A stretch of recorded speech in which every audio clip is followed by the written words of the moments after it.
Hello, everybody, and welcome back to another first-time reaction slash review of an album. If you haven't heard one of these from me before, basically what I'm going to do is I'm going to sit here. I got the new Blue October album, This Is What I Live For. I'm going to stick it in my CD player, and I'm going to listen to it from front to back. So far in doing these, I haven't found any reason to pause and talk about the music. I'll just talk over it. But what I love to do is have you guys listen along with me. So if you're a fan of Blue October, this is definitely going to be for you. If you haven't heard this album, if you have heard this album, you want to hear my thoughts, that's cool. If you're not a fan of Blue October, you don't know who they are at all, then you're in for a treat because Blue October is a really cool and special band. So right quick, I want to say, I guess, before we get into this, if you just want to skip over all my little introduction here and get right to when I'm hitting play, skip to this time right here. And if you would like to go ahead and skip to the very end of the video after I've listened to it, where I give a little bit of a review, sort of my post-listening thoughts, you can skip to this time right here. So with that said, I just want to say a little bit. I have my Blue October shirt on, in case you can't tell. Hate Me was, of course, Blue October's biggest song. I believe it came out back in like 2003, 2004, off of their Foiled album, which is one of my favorite albums of all time. And I actually have a poster here from that time period. And I don't know where I got this poster, but I really love that I have it because their album Foiled is one of my absolute all-time favorite albums. I think the sonic quality of the production of that album is absolutely top-notch. And they have, I believe, like songs 3 through songs, I think song 13 are like perfect songs. It's like the longest run of perfect, amazing songs on an album that I've maybe ever heard. And that album, Foiled, again, is in my top, I think probably top 10 favorite albums of all time. But since then, over their career, here I have all of Blue October's entire sort of catalog here, including a couple of like live things and acoustic live, things like that. They have had some hits or misses with me. I'm not going to go through the history of all of their albums, but I will just say that over time, they have not always, like, they're not one of those bands that I just love everything categorically that they've ever released. I mean, they have a couple of albums that I really don't care for that they released in a row with Any Man in America and Sway. And Any Man in America is actually an album of theirs that I really dislike quite a bit, because it's just such a personal album that it's hard for me to listen to it. And if you're not familiar with how I listen to music on my channel here, I'll just say real quick that I like to focus a lot more on sort of the music production, like how things were recorded and things like that, what I'm hearing the first time, what grabs my attention, what are the cool little sprinkles in each song, that sort of, like I said, grab my attention and hold my focus, and things that just jump out at me that I like right away. And so albums like these two here, I like the production on them, but I don't really think the songwriting was very good. Or the songwriting was good, I guess. It just wasn't what I was looking for from Blue October. And if you're a fan of Blue October, a longtime fan, you know that a lot of people like their earlier work, and because their earlier work is a little bit more sort of, I don't want to say it's depressing, but it's a lot more sort of like emotionally based on being depressed, taking medication for depression, things like that.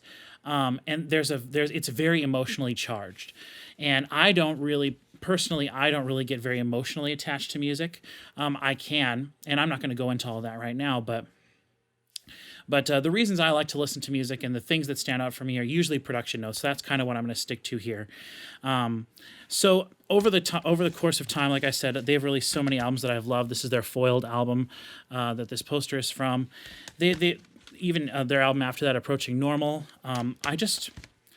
They're kind of a hit or miss band for me, but at this point, they've been a band long enough that I can definitely, without hesitation, say I love Blue October.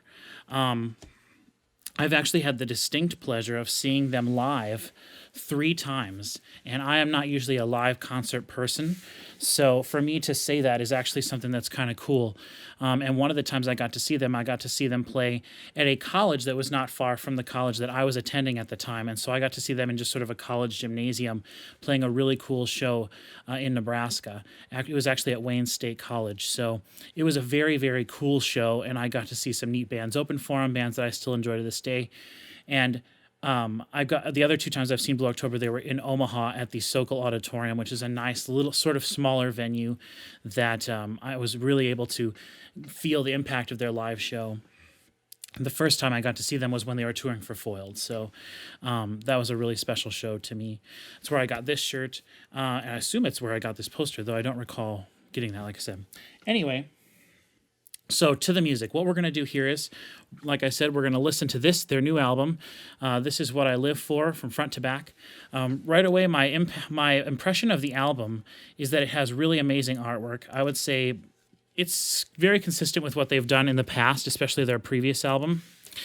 But one of the things that I love about this, in the age of today, in today's more digital age, where you have CD sort of going the wayside, and people just listen to things on Spotify or on iTunes, and you buy the music from Amazon, things like that. This CD feels really nice. The digipacking is nice. It's a tri-fold digipack itself. It's got really interesting artwork. That I believe was done by someone who's worked with the band before. It might have even been Justin Furstenfeld, the singer. But all the lyrics for each song are in here, and I'm not going to go through the whole thing, but there's little pieces of artwork for each song, and there's the lyrics for each song as well. I'm not going to be looking at those while I'm listening. I want to just kind of focus, and I don't want to get distracted by the lyrics too much. So what we're going to do here, I got my portable CD player that I've been using for many, many years. I'm going to stick the disc in here, and we're going to just get to listening to this album and see what happens. I believe the length of the album is right around 59 minutes or so, 60 minutes. I got my headphones.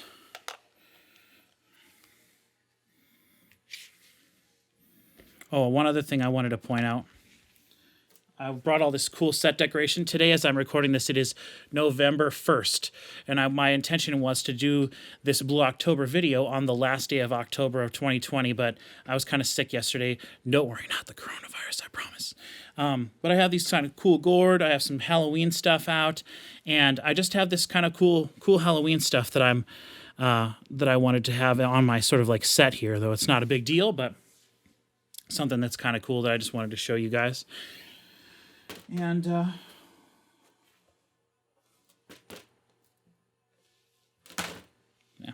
With all that said, let's get into the album. Okay, I'm going to be pushing play right now. And the first track is starting right now. Their last few albums have been a lot more sort of electronic based, almost reaching the point of like Imagine Dragons or One Republic sounding. However, with this album, I'm hoping for a sort of more of a return to basics with more acoustic instruments from them, maybe some actual acoustic drum sets that were recorded in the studio rather than electronic drums, which is what a majority of the stuff was on their previous album, which I do enjoy, but not as much as their album from before that, which was called Home. That one was sort of, again, more acoustic based sounds. So this first track sounds to me like it might be an intro track. We got a little bit of strings in there. We got some guitar, which Blue October, if you're unfamiliar with them, they actually have a man in the band that they've had with them since the very beginning named Ryan Delahousie, who plays violin. He plays violin and keys, and he does other things too. He plays mandolin. I believe he plays some guitar even.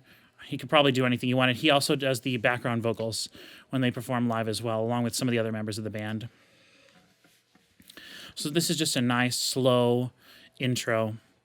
I like it. There's some sort of synthetic elements, like almost like a staticky type of electronic sound. Okay, we got Justin's vocals for the first time.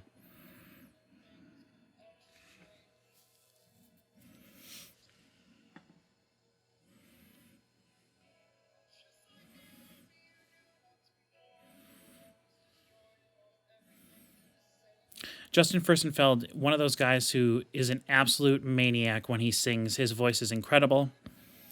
He really has matured as a vocalist over the years as well. I believe their first album came out back in the mid 90s. They've been a band for quite a while. And And he in his own life has gone through such a change, and he has changed so much as a person. You can really tell that when you listen to the Blue October albums in the sequential order. Ooh, very low frequency there. A lot of reverb on the vocal, and kind of reverb on the drums as well. But this is, again, it still doesn't feel like a full song to me. This feels like an intro song. Justin's vocals on a lot of the previous Blue October albums are very, very, not necessarily dry, but pretty, not very effect heavy, and very in the middle and very intimately close. And he likes to do a octave lower vocal overdub, which is something that's sort of a Blue October staple. And I'm hoping we get a lot of that. I'm not a big fan of myself of reverb, just reverb-drenched vocals, reverb-drenched sounds all over a whole song, especially not all over a whole album. So we'll see what we get. So we're at 3 minutes and 15 seconds in the first track, and I think that was the intro. So it seems to be fading out now. And we'll be going into the first real song on the album, I assume. Okay, right away we're starting with synthetic drums. Not necessarily bad. They've done more sort of like hip-hop sounding drums in the past, and I've always enjoyed those. But for some reason, when they make music based around that, it doesn't connect with me as much. Oh, that sounds like... Ooh, the reverb on the hi-hat is interesting. The hi-hat is off to the left, where I think it should be in the mix. But then you hear the reverb right in the middle. It's almost like they have a mono reverb on it, or maybe even on the overheads, right to the middle. The kick and the snare sound like real kick, real snare. The kick is very big. I very much like the way that this sounds. And we just got some nice things off to the side. Strings on the right, some electric guitar on the left.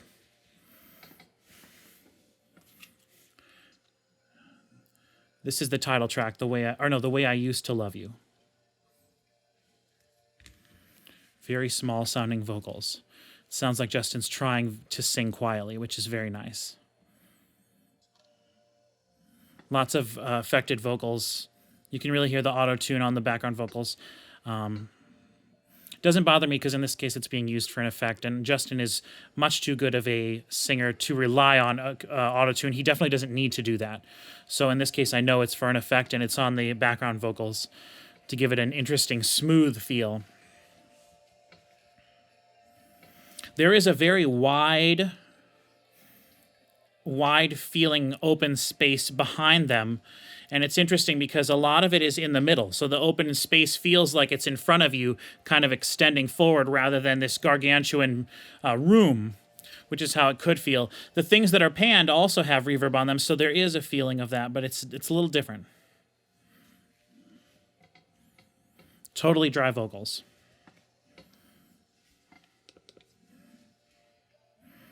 Bit of a plosive on the vocals there. That's interesting. You very rarely hear like mic pops in anything professionally produced. Didn't bother me, but Justin is obviously very close to the microphone, singing very intimately, so.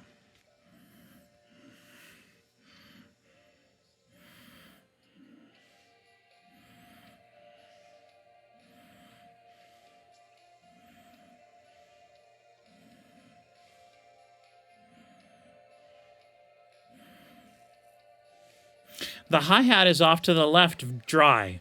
And like I said, its reverb is in the middle, and it's interesting.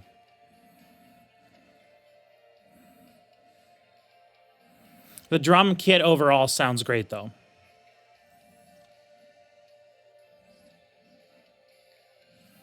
A lot of strings building. The last few Blue October albums, especially their last one, had very, very few strings on it. I don't know if Ryan actually played his violin at all on the album. I'm sure he did in parts, but it was never a featured instrument like it has been so far on these first two tracks. So I'm very happy with that.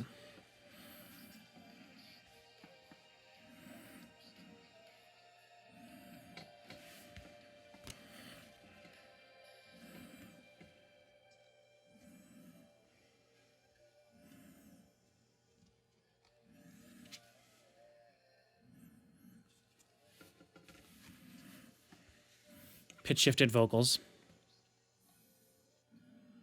or at least vocals with auto correction on them, or some sort of pitch manipulation. Very interesting. That song also not very typical at all. Typical in terms of pop radio or anything like that. Oh. Love that transition into track 3. This is Love Stupid featuring Karen Hoover of Sound of Saris.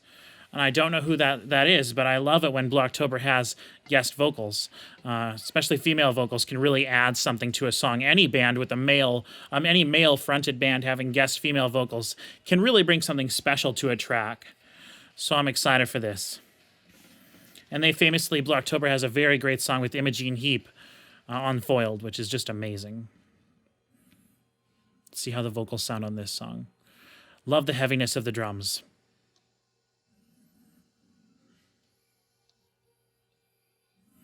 Okay, interesting. Justin's vocals are in the middle. Pretty reverbed and more backgroundy. Her vocals sound like the lead vocals, but she's panned wide. And I believe she's doing sort of a harmony to him. Again, Justin doing this sort of, I'm going to sing as low as I can to be intimate, get close to the mic sound. Hopefully, we'll see. I am expecting it to get bigger here in the chorus based on the intro of this song.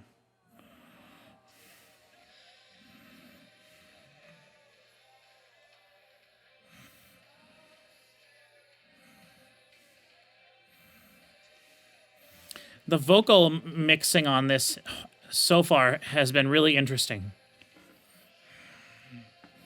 I'm not going to say that I'm a huge fan of it.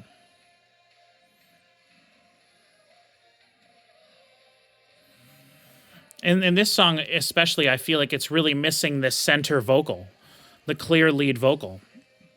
We have panned vocals with distortion on them. Very cool effect.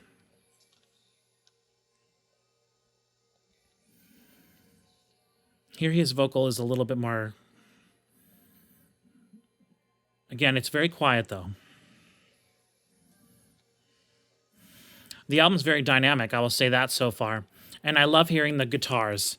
Again, on their last album, it was a lot more electronic sounding, a lot more... some of the songs you couldn't even tell there were guitars in it at all.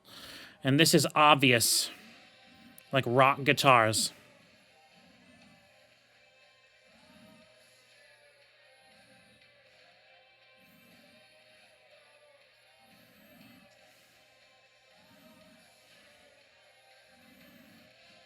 They've played around in the past.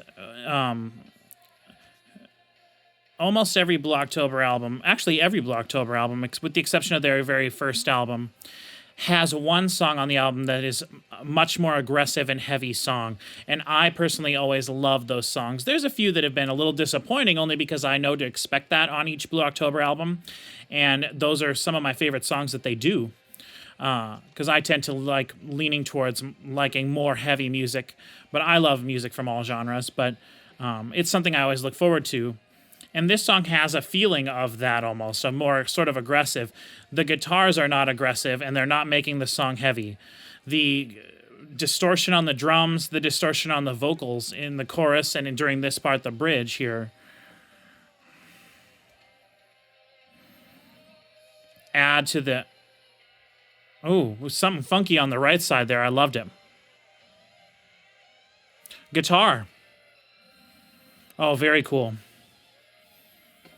Justin plays guitar and sings as well. He doesn't always play guitar while they're performing, but he does play a lot of acoustic guitar, and for some of the songs he plays sort of broken arpeggiated chord, things like that, or just some strumming.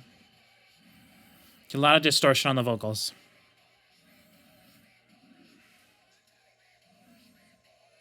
Pitch shifting them, or at least slowing them down. That song was almost more built on effect. I have not heard neither of the two songs we've heard so far have been. Okay, we're going to be on track 4 now. Right now, This Is What I Live For,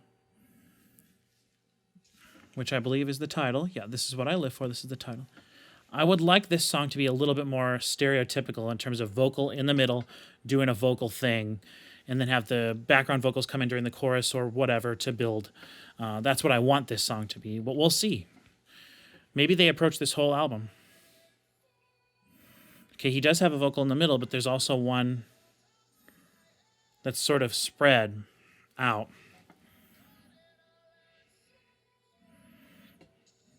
So it's almost the same effect, like there are the vocals in the middle. Oh, the drums are very good, though. The drums feel very raw, very much like you can hear the room in them. The vocal not in the middle, though. It's spread. And I'm not a fan of that. Guess I should check my headphones. The vocal's not in the middle.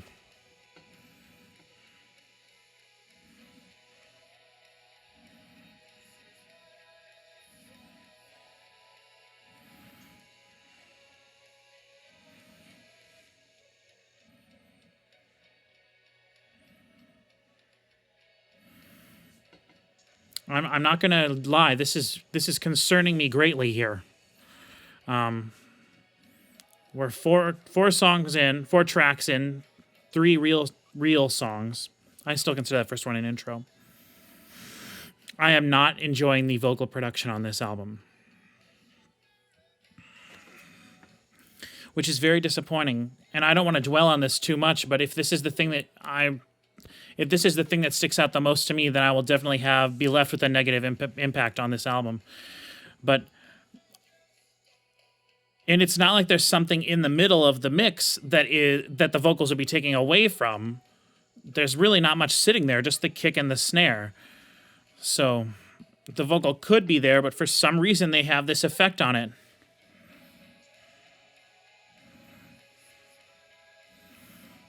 And then when the chorus comes in, the vocals are drier, there's more layers, but they're spread.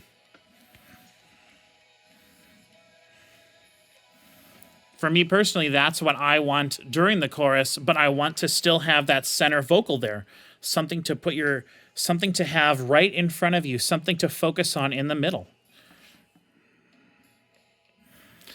It sounds like the drums were maybe recorded in mono, the overheads, which is kind of common. The Black Keys have been known to do that for many of their albums. I love the way the drums, I love the way the piano, everything in this sounds, except for the vocals. There's vocals right in the middle. Ryan's vocal, background vocal.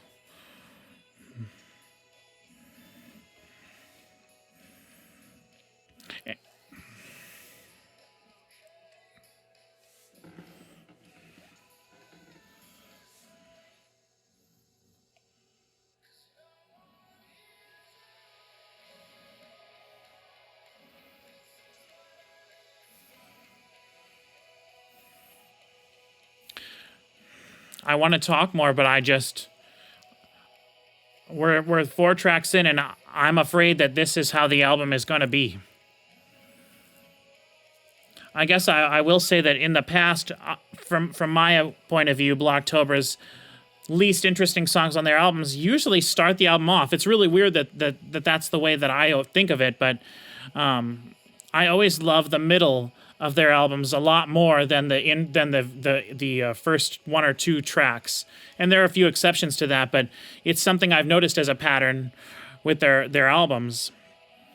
And this, I love I love the way the drums sound. I love the bass, the guitars, everything in this particular chorus here. It's building to the end here, and everything sounds a bit reverby and stuff. It's got a nice sound. There's vocal right in the middle.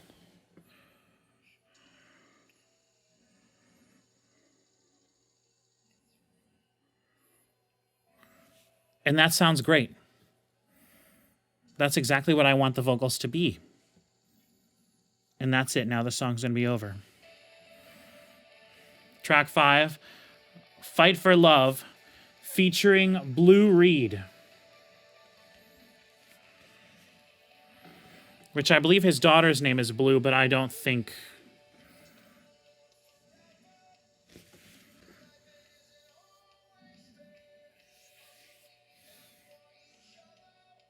Now there is vocal in the middle, but it's not the focal point. I don't know if it's a reverb effect or there is an effect you can do with a vocal or any single mono track to pan delay something and have it be within the fusion zone to sort of spread it out, make it feel very wide. And you can do that as an effect on things to make things feel really wide, but you shouldn't do it on lead instruments like the vocals.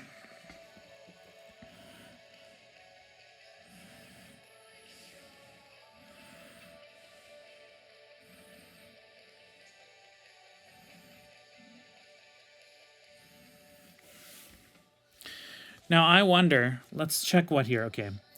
Produced by Justin Furstenfeld, engineered by Eric D. Holtz, mixed by Mark Needham.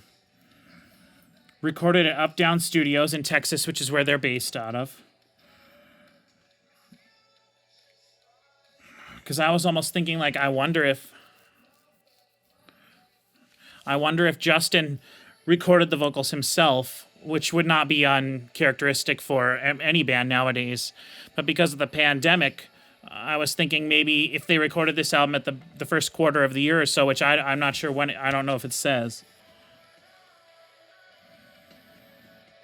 Yeah, it doesn't say a date or anything like that. But the reason I was looking it up was to see if Justin recorded the vocals himself, which maybe might not be the way they usually would do it, and then the person who got the files had to mix them, and there was something in them he had to do. The vocals do seem a smidge thin, and maybe a little, like they could use a little bit of de-essing on them, but his there was a vocal in the middle, but they had the same effect on it.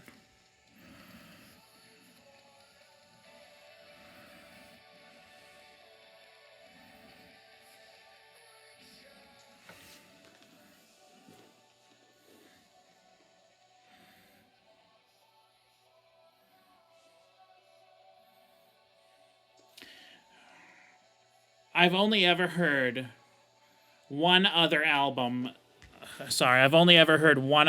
that had vocals that were mixed completely wide the whole time, and it was an Assemblage 23 album, who is an electronic musician, electronic group that I love, and that album, I just can't listen to it. There's only one song on that whole album where the vocals are mixed in the middle, and it's my favorite song on that album for that reason.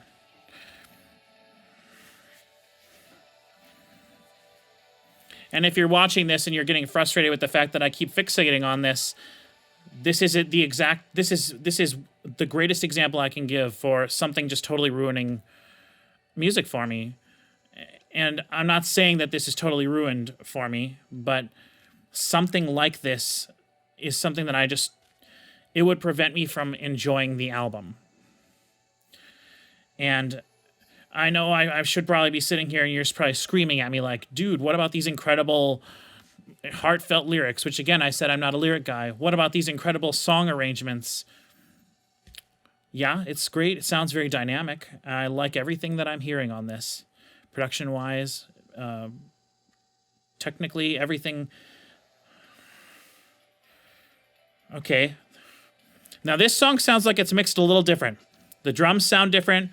There's a kind of a synth bass thing, a little distorted bass. Maybe we'll get this one. This is track 6, by the way. Oh my. This is one of their big singles.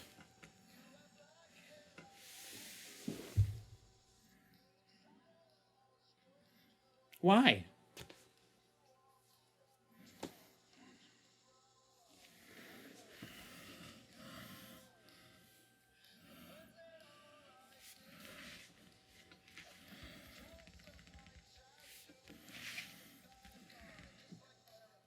Oh, this is very disappointing.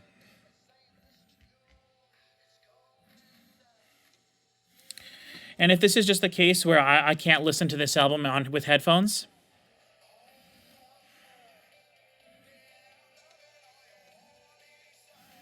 okay, there's a vocal in the chorus here that's more in the middle.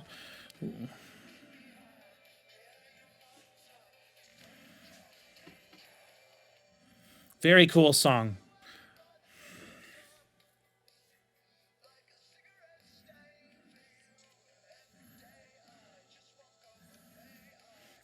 It's like there's a vocal in the middle, and then he recorded 2 tracks to go with that, like overdubs. So there's 3 takes, and the middle vocal has like a low pass filter on it, meaning it only has like her frequencies from like 1,000 or maybe even less low below it. And then the 2 tracks on the side of it are high passed. They only have from like maybe 1,000 up. And it is creating this effect that is really messing with me. It's not messing with me. I get it. I understand it. You want vocals to sound wide.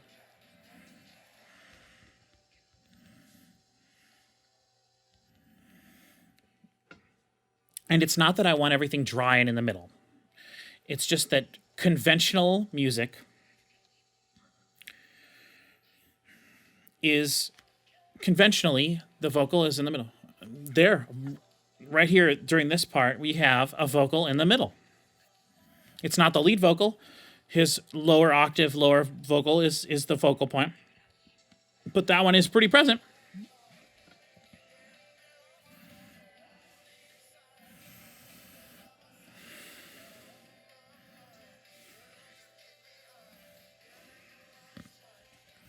I don't know if you can see the back cover of this here. That's how I feel right now. That's me just, oh.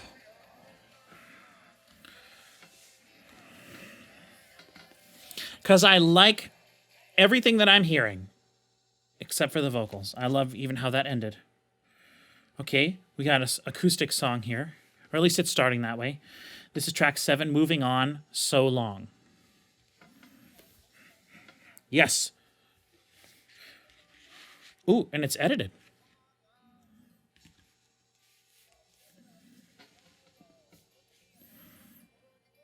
This is it. This is what I wanted. I wanted a lead vocal in the middle. So we're halfway through the album now, and we've gotten our first lead vocal in the middle. This definitely feels like a Imagine Dragons song, the way he's singing. Oh, yeah.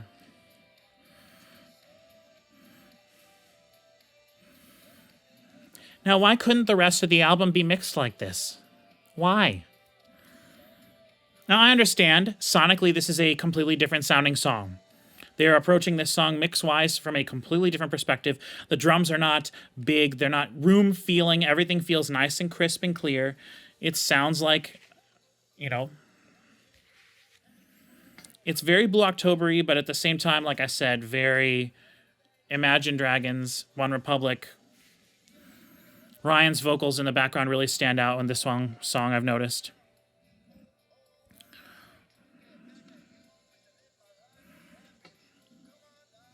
There's just certain parts in there that really scream Imagine Dragons, which is good. I like Imagine Dragons, for the record. Well, this is my favorite song on the album so far. And I don't want to sound like I'm just... Like, I totally understand if someone's listening to this and they're like, you idiot, you're focusing on the wrong thing. I'm sorry. That's what I want. I want to be able to listen to... It's a hard thing to quantify and to explain. It's not that I want everything to be the same, and it's not that I want to know what's going to happen before it happens, like everything needs to feel predictable to me, but this is what I want. There's a formula that I particularly enjoy with music, and you can deviate from the formula in certain ways, but certain things, if you deviate from that formula and the norm, the standard, then you've broken my interest. You've done something that goes beyond what I'm willing to accept. And that's what has happened on this album until this song, which I think sounds fantastic.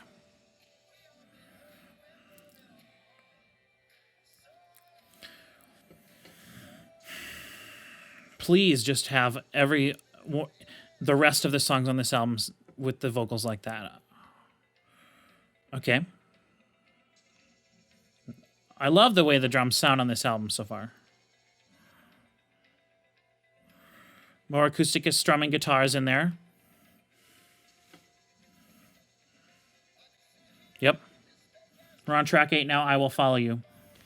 Same sonic feeling as the previous song. Man.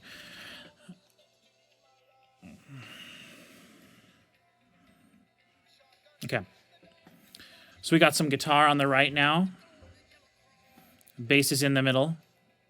Vocals in the middle.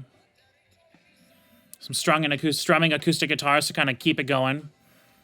Sort of the rhythmic driving factor with the kick.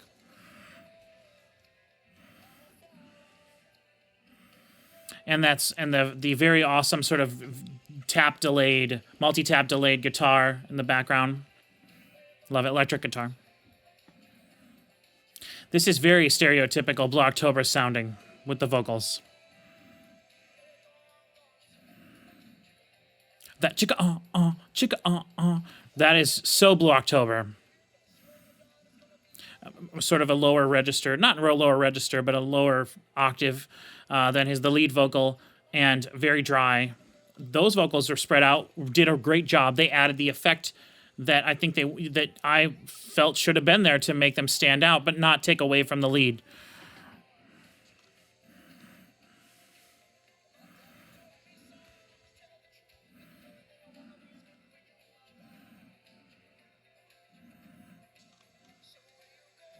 Nice driving feeling this whole time, but still a laid back driving, like they settled into the pocket. See, now that lead in vocal there was that effect, the wide effect. And then that is the wide. And then the response right here, the lead vocal. Chicka that's wide as well.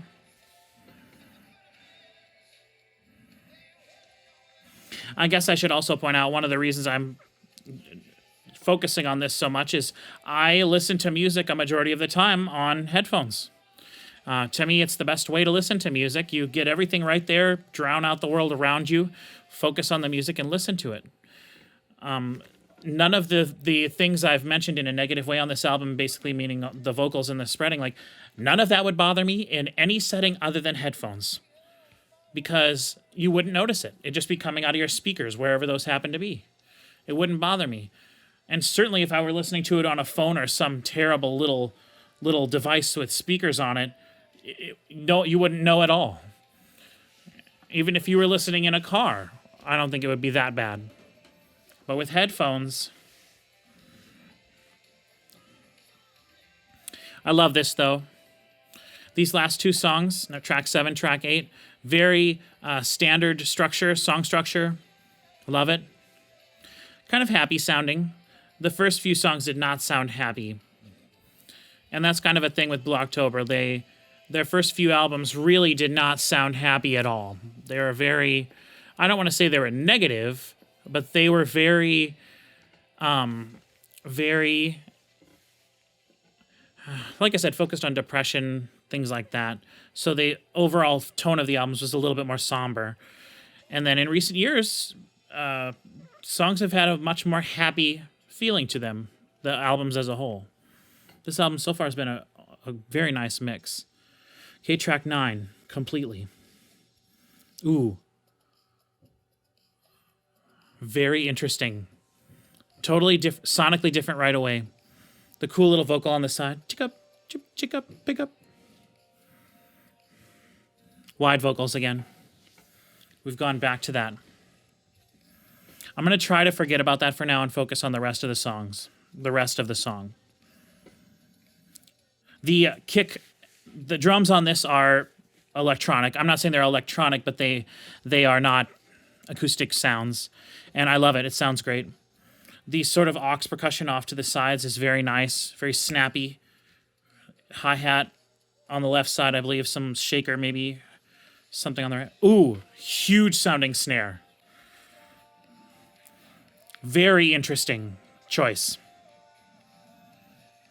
The sound of that snare is like an effect almost. It is an obvious choice of a sound to give the song a very particular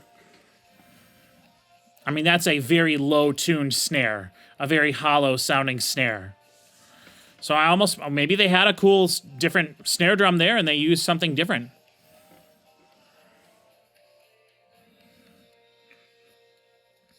But the vocals just are just devastatingly disappointing to me. Because I love the melodies he's doing. Everything sounds very Blue October, but with the lack of a center vocal there, I can't. I can't do it. And again, it's the same exact effect. It sounds like he did 3 takes.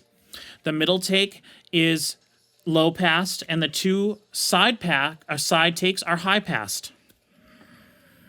And that just gives it a feeling of having spread out vocals. And I don't like it.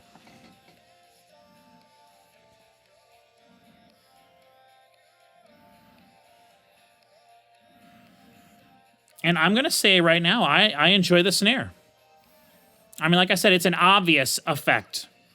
Like, they chose that sound to be that sound. It's not like, well, this is what we got, so let's use it. No, let's make the snare sound like this. And I like it. It's almost a little too much.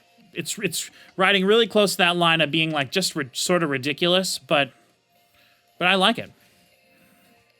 It's very compressed, very modern sounding.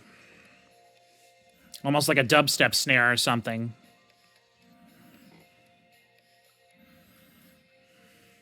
And then the ridiculously spread out vocals. Oh.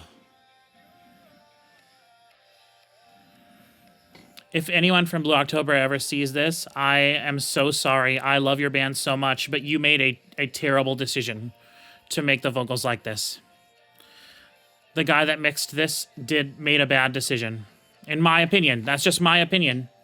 I'm sure maybe I'm the only human being on the planet that's listened to this and had a problem with it because of this reason. But to me, you know, I mean, it's going to be really hard for me to have a positive opinion of this album when I'm done with it because the vocals were so disappointing entirely. And something like that can totally ruin an album for me. As I said before, I have multiple albums where the vocals were mixed just a little bit too low compared to the rest of the music. Totally ruins it for me. I'm not saying everything has to be perfect. And I'm not saying everything has to be exactly what I want it to be. But there is there's a standard, there's like a level of acceptability that I'm willing to waver for. And this is beyond that. Now we're on to track 10, Stay With Me. Love it so far. Sort of like some bells almost. And then there's kind of a cool, very far away guitar playing. Very brought everything down. Very winter sounding, which, you know, take that for what you will, but very winter sounding to me.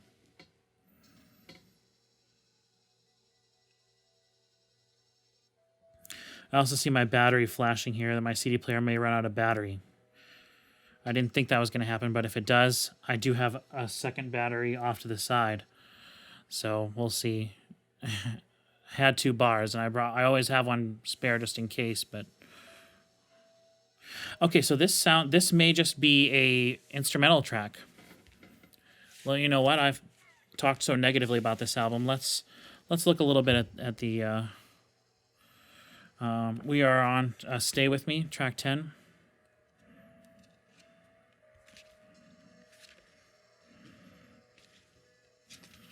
After completely Stay With Me, yeah, there's lyrics for this.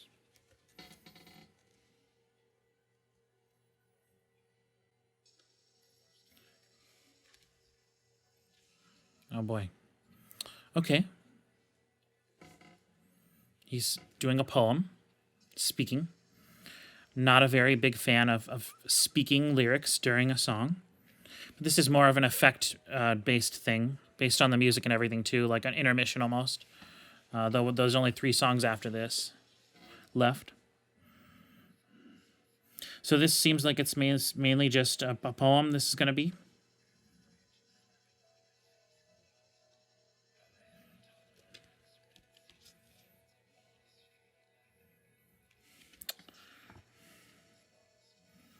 Now that's sort of transitioned over to a little bit more singing.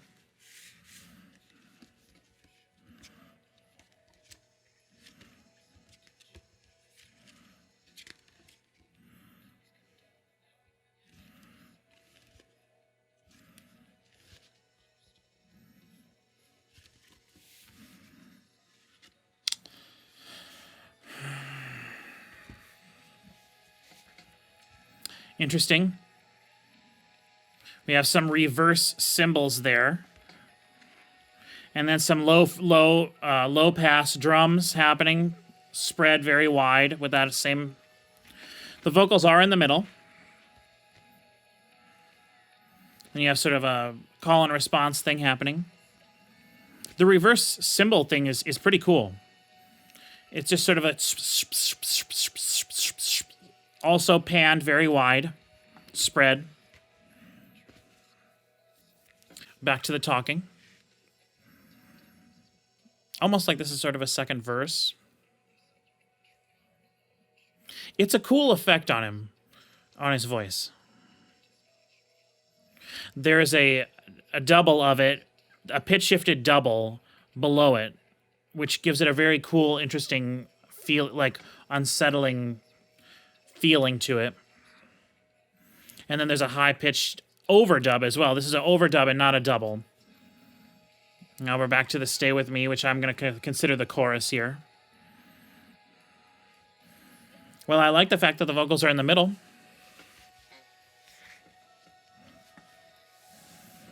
And throughout all their albums, Blocktober has not been afraid to experiment with different sounds, different things. I've never heard them do a song where the vocals were spread out like they have been on a vast majority of this album. That's an interesting choice. But sonically, they'll try all sorts of different things, and I enjoy that aspect of them, especially when they moved on to having more sort of electronic elements in their songs. Then really anything could happen. You could have a heavy rock song right next to a ballad with hip hop drums or whatever, and that's something that's always kind of fun. Like, what are you going to get in the next track? But this song is nice. I don't care for the speaking part. I believe their second album, Consent to Treatment, started with just a spoken word. Or maybe it was History for Sale, but one of their albums does start with a spoken word sort of poem. So it's kind of a nice callback to their earlier work, which is what I said at the beginning I wanted. I want callbacks. I don't mind it feeling like their older music as opposed to their newer stuff. And this has... Now the drums are mixed a lot more acoustic drums in there. The bass is just doing its thing. The guitars that are in there are just sort of adding, thickening. The guitars are being thickening agents right now. There's nothing really... I can't really focus and hear a guitar part per se, just blooming power chords, things like that. Just thickening agents.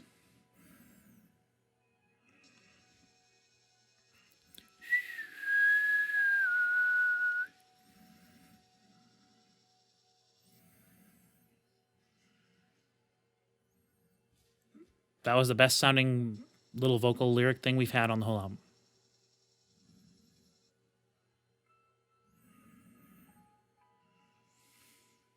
So we're at 6 minutes now of track 10. When this switches over now, track 10 here, I'm going to actually put my other battery in. Track 11, The Weatherman. This is one of the big songs that they were sort of pushing to promote the album. So we'll go right to track 11, starting right now.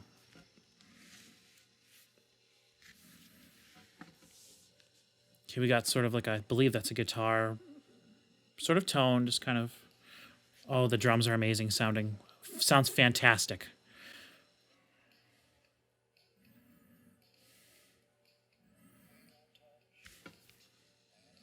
Yes, great vocals right there where I want them.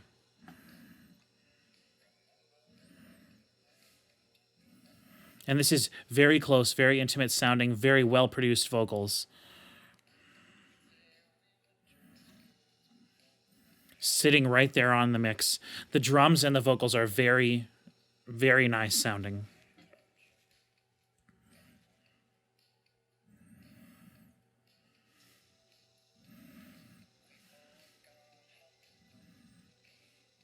Ooh, that's cool. Got a little fast picking. Could be mandolin. I think it's just acoustic or electric guitar though. In the back, slightly off to the right. Like that. Very, very cool atmosphere sort of tone adding thing. There we have a swear word that was edited out earlier in the album, but not in this album, not on this song. I'm assuming Justin edited that one out earlier intentionally. Chorus, first chorus. The tom drums sound great. Not a lot of cymbals on this song. There we have a ride on the hi-hat, and then offset on the left with a shake or a tambourine. Now we have the vocal spread.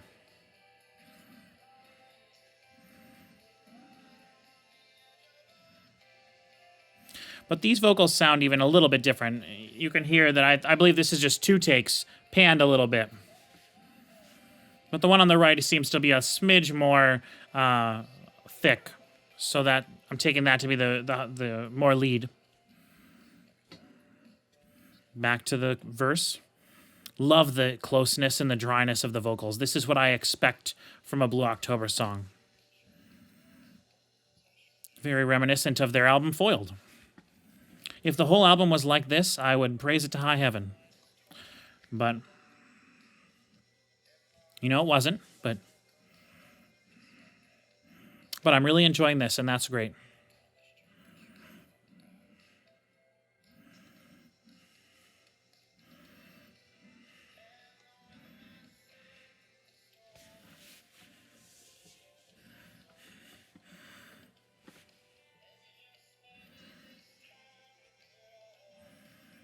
Pre-chorus here going into the chorus.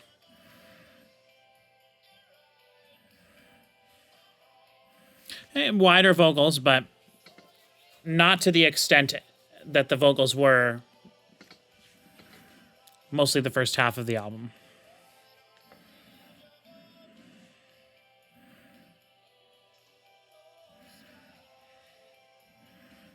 This is great. There's so many things I want to talk about, but I'm going to try to save them till afterwards because I don't want to just harp on the vocals anymore. So I'll talk more about all that stuff after the album's over.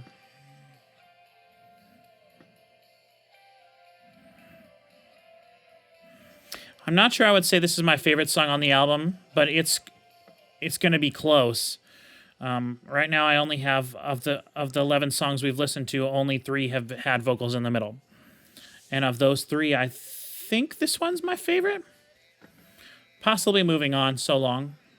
But really enjoy the way this one sounds. The drums sound fantastic. Oh, I love it.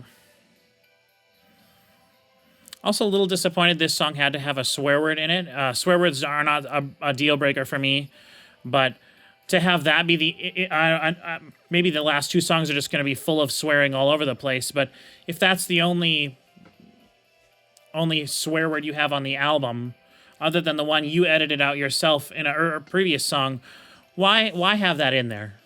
You know? Why not use a different phrase? But we'll see. Maybe the next 2 songs will be just horrific. And Blue October has never been known from shying away from using profanity in their songs in the past.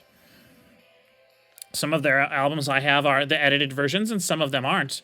Their most recent albums, I don't believe they've even offered a choice. I don't think with this one there was a choice to get a censored or edited version or the regular version. It just one version, the regular version.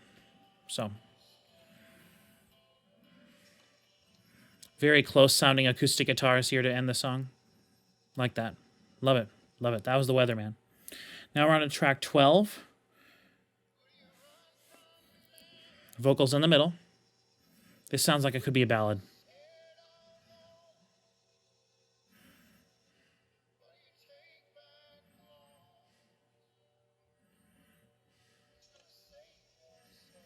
Ooh. Oh.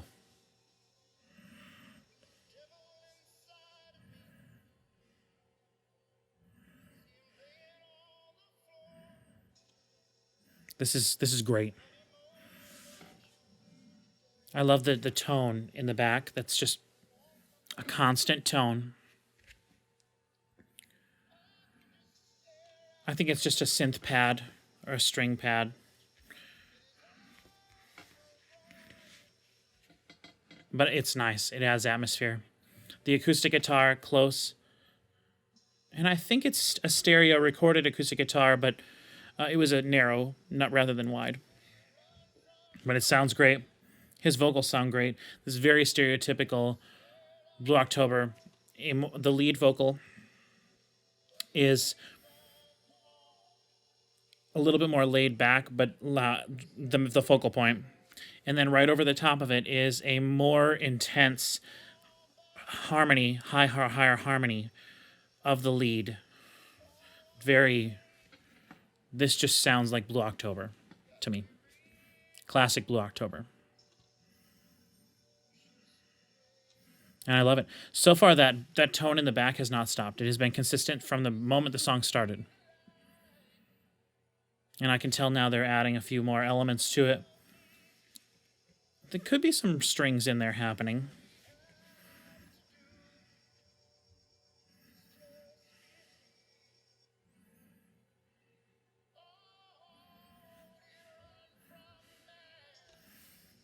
Interesting lyric. Who do you run from, man?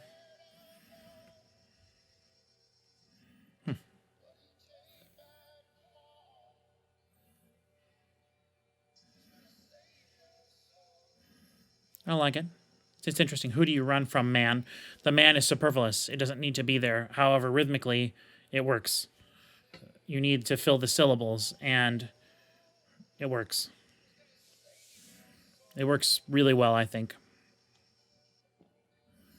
And when you do something like that in a song, when the lyric is "Who do you run from, man?" Oh, everything left, and now it's back. Oh, very good. Very good. But what I was saying, when you do something like that, when you say, "Who do you run from, man?" It's like it's not only are you asking the question, "Who do you run from?" Very, very typical. But adding that just makes it seem so much more personal. It's like he's asking you the question. And it's interesting. It's an interesting lyrical technique to make things feel more personal. To make things feel a little bit more personal and... I don't know. Obviously, it worked for me. I haven't mentioned the lyrics at all this entire album, other than the swear word. Little unconventional. I love it. The background noise is coming up. There's a bit of a synth or something distorted, synthy sounding noise, distortion, something on the right side coming, low frequency. We got a piano in there now too. Very nice. This definitely sounds like a last song on an album. So I'm wondering if the actual last track is a full song with lyrics. I was going to look it up, but I'm not going to look at the lyrics. We'll just see what happens. But this definitely sounds like a last song, not a penultimate song. So we'll see. Maybe the last track is a nice little surprise. We get a little guitar now on the left. Lead guitar, kind of. Just doing single notes, but could bust out a little solo there.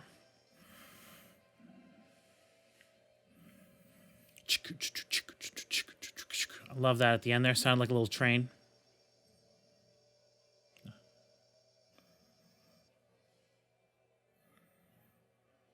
Interesting. Very nice soundscape production on this track. And again, this is track 12.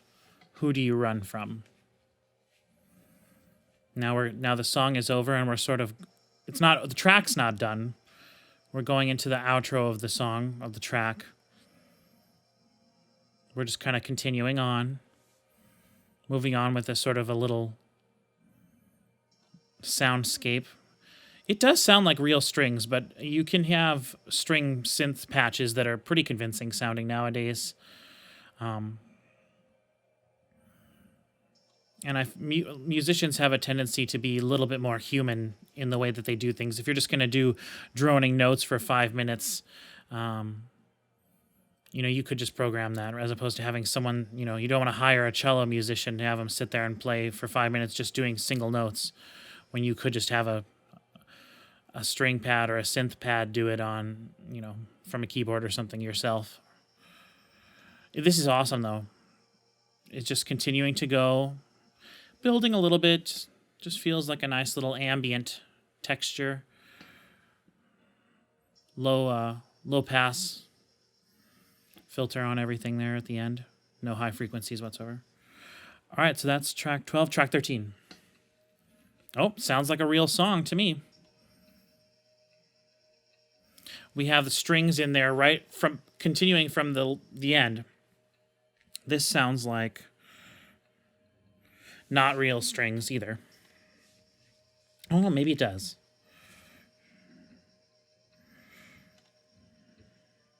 I'm going to say no, the way they're transitioning from note to note. But still, very cool. Love the beat.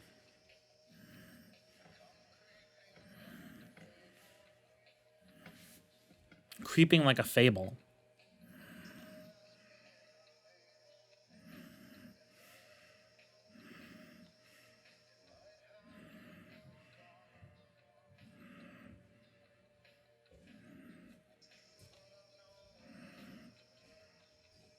See, now here we have the lead vocal in the middle, but it's very effect heavy, very wet.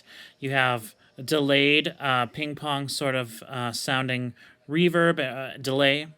There might be some low frequency reverb bloom over the whole thing, over just the core. Ooh, love that little tambourine.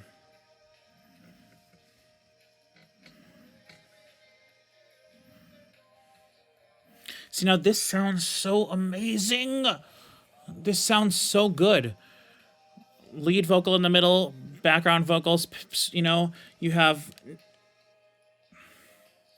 This is much more something you would have heard on their previous 2 albums. For Justin, for all I know, Justin could have made this entire song himself without any of the other band members being there. And I don't think that's a bad thing or a good thing. I enjoy every aspect of Blue October as a band. I do think I tend to like their albums a little bit more when it's more varied electronic stuff sprinkled in here with the rock band sound over the top of it, an alternative rock band sound as the core with electronic synth things sprinkled. But this is great. And they've been doing things like that all the way back to like their third album for sure. They had a song called Coming Closer, which is basically just a cool electronic beat with some different things behind it. And then they had female guest vocals on that song as well. So like, I think it's some sort of like an acoustic guitar rhythm thing they're doing. Some sort of like a chukka chukka chukka chukka chukka chukka. It almost feels like the tick-tocking of a clock. And now, right now, on the left side here, we have this is the first time I've heard a guitar like that, and it's pretty far back there, but just a crunchy guitar riff kind of happening. Now, everything comes back in for the chorus, much bigger sounding. We got strings in now, violin. I assume real violin.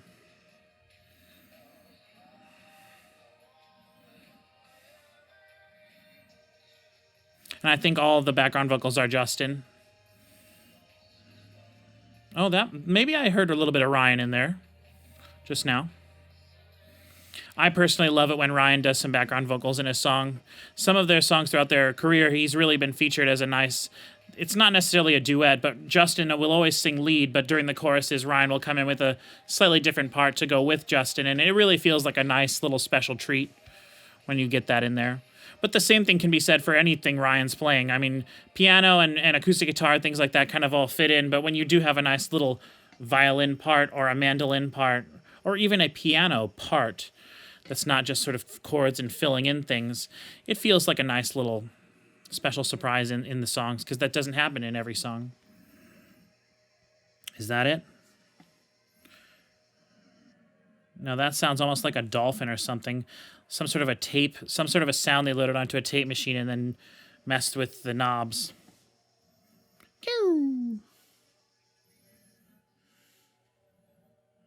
Mm-hmm.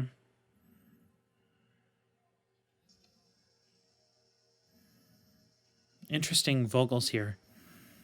Reverse. It's like reverse and forward mixed. Very cool how that was done. I don't know how that was done. I could guess, but that's very cool. So is that the end of the album? Track 13? That's the end right there. 58 minutes. Okay.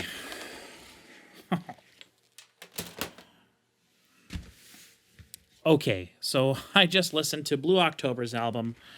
This is what I live for the first time. And my first impression is that this is soul-crushingly and utterly devastatingly disappointing to me. I talked about it the whole time. Vocal production, vocal production, vocal production. And yes, I totally understand if someone is sitting there, then they were yelling at me the whole time. You're focusing on the wrong thing. You're fixating on this one individual thing. Stop it. Listen to the songs. I couldn't. I can't. I couldn't get over it. The vocal production was in my opinion terrible. We have 13 tracks, and of those 13 tracks, we have track 7, track 8, track 10, which is not a normal song. There's a lot of speaking on that one. And then 2 choruses. But I'll count it just because, you know, what the heck. So we got track 7, track 8, track 10, track 11, track 12, and track 13. So we have 1, 2, 3, 4, 5, 6 songs out of 13. So that's less than half. Actually, that is just half because I'm not going to count the first track as a song. But, this is where the disappointment,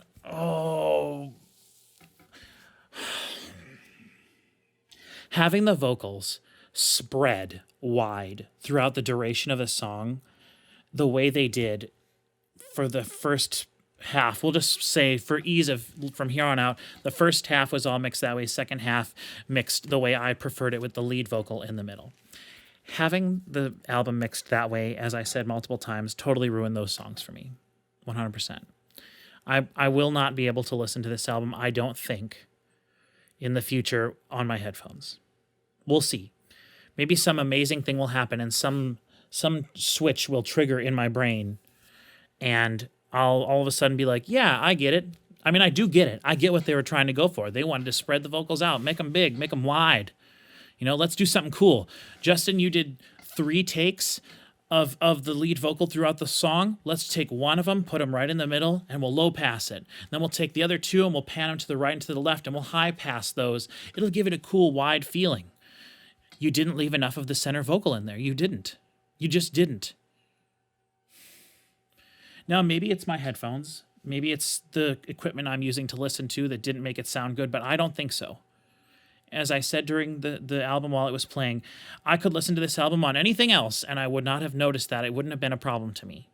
But because I choose to listen to music, for the most part, for a majority of the time when I'm listening to music, I listen to it on my headphones so I can sit and focus and listen and have it close to me and try to connect with that music as much as possible sonically and even sometimes emotionally, sometimes lyrically, although, as I said at the beginning of the video, I'm not a lyrical guy. I'm not a really emotional connection type of guy.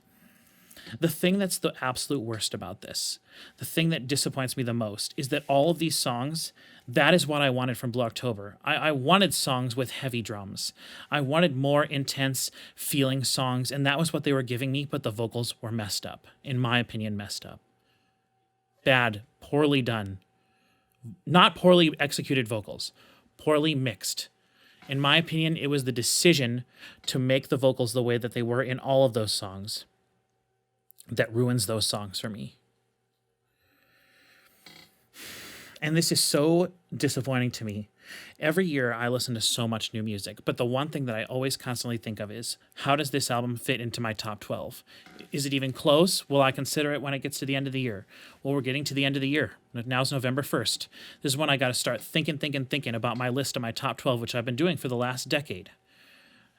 And there's no way, unless that switch in my brain flips and I'm allowed to think of this differently, which I very much doubt will be the case, there's no way this album would end up on my top 12 at all.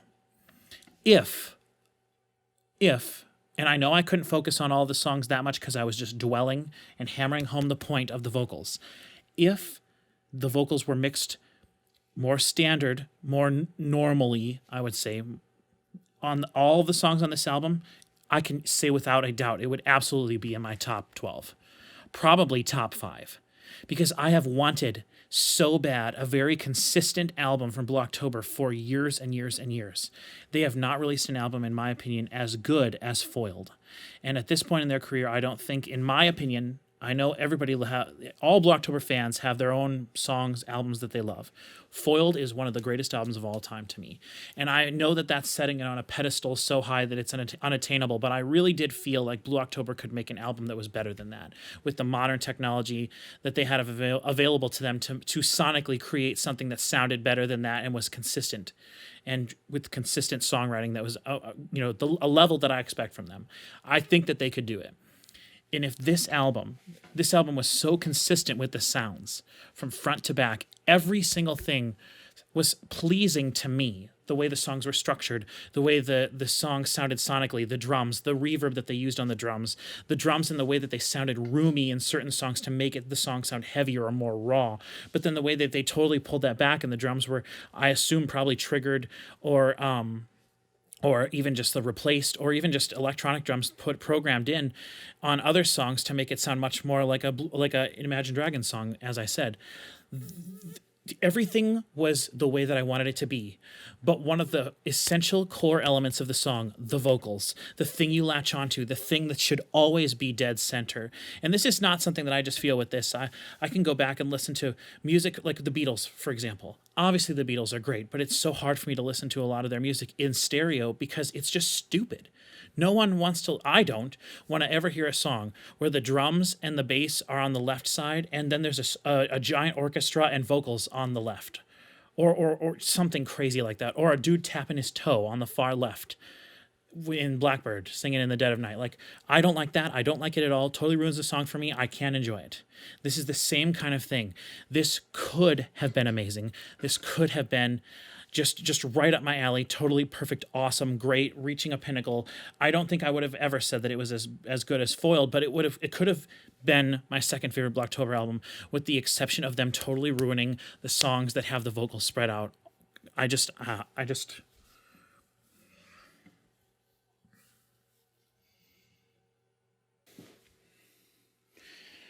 Well, if for some reason you watched this video and you didn't listen along with me, go listen to yourself. Go listen to it yourself. Let me know what you think. Because I'm sure everybody on the planet thinks that I'm wrong. And this is a great album, and I was stupid to fixate on those particular elements, but I'm sorry, I'm not going to apologize. I love music so much, and I listen to it all the time. But there are certain things that are just not acceptable to me, and this album did that. It crossed that line, and it did something that is unacceptable to me. There are a few examples of this happening with bands that I love throughout time. Like, for example, one of my favorite metal bands, Demon Hunter. They have an album where the kick drum just sounds awful the entire album. I can't listen to it. I've only listened to that album once.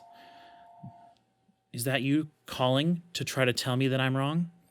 Because if that's the case, I'm not picking up. Because I'm right in this case.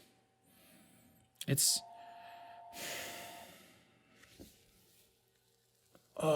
just disappointing.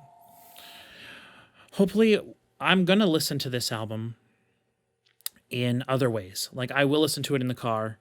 I have a nice, like, sort of boombox stereo that I take maybe outside with me on occasion if I'm doing stuff out there, working, doing whatever. I'll throw it in there, I'll listen to it, and maybe I'll just learn to love the songs for what they are so much that I'll be able to get over it in the future. But usually my initial impressions, my first impressions on something are not changed when I listen to music. You know, some of my favorite albums I've changed my opinion on over time, and they took a while for them to grow on me. But it has never happened to me in that case with something that was technically, sonically wrong to me. And this is just so wrong. The other half of the album I love.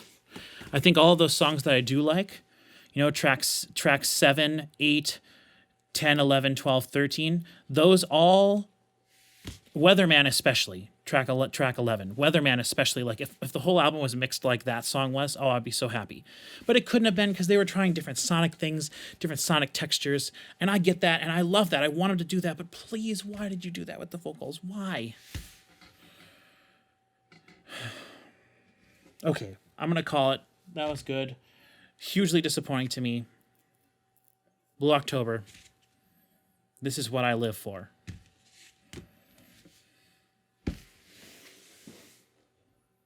Thanks for watching.